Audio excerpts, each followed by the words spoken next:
Hello, hello. Welcome back, you guys. Welcome, welcome, welcome. Now, I'm being goofy. Y'all know I'm goofy, and that's just me. It is what it is, right?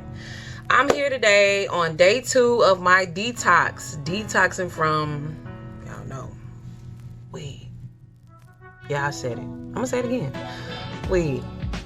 I don't care who get mad. I don't care who judge. I don't care who look at me funny. But it's not day 2, I'm sorry. Day 3. Day 3, you guys, of me detoxing from smoking the green. Well, let me say, it hasn't been that bad.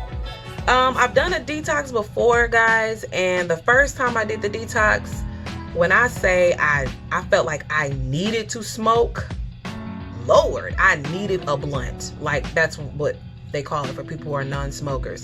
I needed it. I felt like I needed it, and I didn't. This time around is not so bad. God gave me clarity that I am delivered. I'm believing him that I'm delivered. I'm standing on me being delivered. I'm standing on it. I'm already delivered. So, like I said, I'm going to continue to encourage people who are dealing with the same thing as me, who's trying to just stop, just stop. I'm not saying that it's a bad thing. I'm not saying it's a good thing. I'm not saying that it's anything. It's to each person is different. Each person goes through it differently. For me, I was overindulging, and I felt like I needed to have it after I was done with the first one. It was that bad. My family felt it hard. I was cranky all the time. I was agitated all the time. Once I came down from that high, guys, it was like I was snapping at my husband, snapping at my kids. Things weren't getting done. I didn't feel productive once again. And I already talked about that in the last video. I just wanted to update y'all on day 3. I'm doing good. I have been having night sweats bad since I've stopped. I've been having, what else have I been having? Rapid heartbeat. I don't know if any of you guys who stopped for a while have these things, but I've been having rapid heartbeat, night sweats. What else?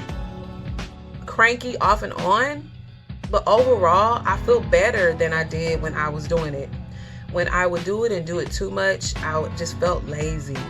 I felt lethargic. I felt drained. I felt like something was wrong with me, and I felt depressed all the time for some reason. I'm not blaming it on that, but I know today, yesterday, and tomorrow, I'm just speaking it. It's been good. It's been good. I've been having energy. I've been getting things done. I feel fulfilled, and I thank God. I give God all the glory. I'm not saying I'm perfect, because I'm not, but guys, addiction is real. Okay? People say you can't get addicted to weed, and that's their opinion. My opinion is, yeah, you can. Yeah, you can. Because if anything has side effects and you craving for it, like a cigarette, or craving for it, or feel like you just gotta have it, I feel like it's a form of addiction. Coffee can be an addiction. Caffeine could be an addiction. Anything that you do too much of, and you just like, I'm not gonna say anything, but anything that's bad for your body, and you could do too much of it, you just feel like you got to have it, you could become addicted to. Even some healthy things you can become addicted to, which is not bad, like exercising. I love exercising. But I'm here just to update you guys, and I have someone who's going to tell his side of how he felt and how he dealt with it. I want to bring my husband just to talk a little bit of how he dealt with it. It's another side. It's always two sides of the story. When you're dealing with someone who is struggling with addiction or any type of, what is it I'm trying to say, babe? Any type or form of anger, addiction. What is it I'm trying to say? It's a word. I just can't pinpoint it. Have y'all ever had that happen? Yeah, it's going to come up. It's going to come up. But yeah, he's here and he wants to tell his side. There are many people and many couples and marriages that are struggling with the same thing. Stay encouraged. Come on, babe. Here you go. All right. Hello. Oh, and excuse the clothes in the back. We washing, okay? We washing. Exactly. All right. So, First off, I want to say I'm very proud of my wife for taking this step. This is something that she felt like she needed to do because of how active she is and how diligent she is about getting things done. And she noticed that she had fell into this vortex where she wasn't accomplishing some of her goals like she wanted to. And as a husband, it was hard for me to tell her.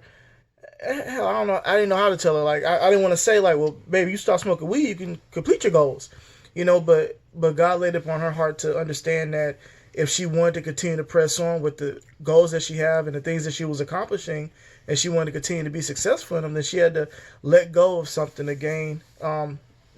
get to the next level. So, in the process of and we all struggle, right? And I'm not going to sit here and say that, she did this and she didn't do this and didn't take care of that and I had to do this or whatever the case may be. That's not what it's about.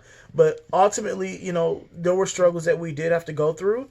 And it was about me depending on God to help me encourage her so it didn't sound degrading or it didn't sound belittling or it didn't sound like I was judging her or whatever the case would be. And, I could say something to her about that. She was like, well, you smoke too. Or, oh, well, you drink, and stuff like that. So it wasn't about that. It was just trying to just make sure I encourage her the right way. So there were times where, of course it was difficult because you had to deal with, like, I don't want to say like the attitude and sass and stuff like that. Yeah, just be honest. Be real. Yeah, it's just saying the right thing. It's just like some of the stuff was just unnecessary, just unnecessary conversations about things. And, we had went through a point in our relationship to where I was recording phone calls and I was recording phone conversations. And she's like, why are you doing it? I'm saying, well, if I'm not saying something right and I'm being told that what I'm saying is incorrect, let me record it so I can make sure I'm saying what I thought I said. And of course, that was a different situation itself. So we've grown past that. We've learned to help each other with things that we both struggle with. And she took it upon herself to say, hey, I'm going to move away from this so I can continue to focus on the things I need to focus on.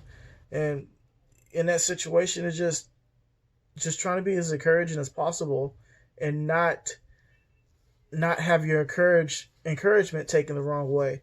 So depending on God to say the right things to say so that it's not, well, you should have said this and you shouldn't have said it that way. Mm-hmm. It's just having that conversation with each other about when is the right time to say something. Mm-hmm. And just because you have it to say it right then and there might not be the best time to say it. So then you wait till that moment does come up and then you have that conversation with that individual about how you're feeling. So it was tough.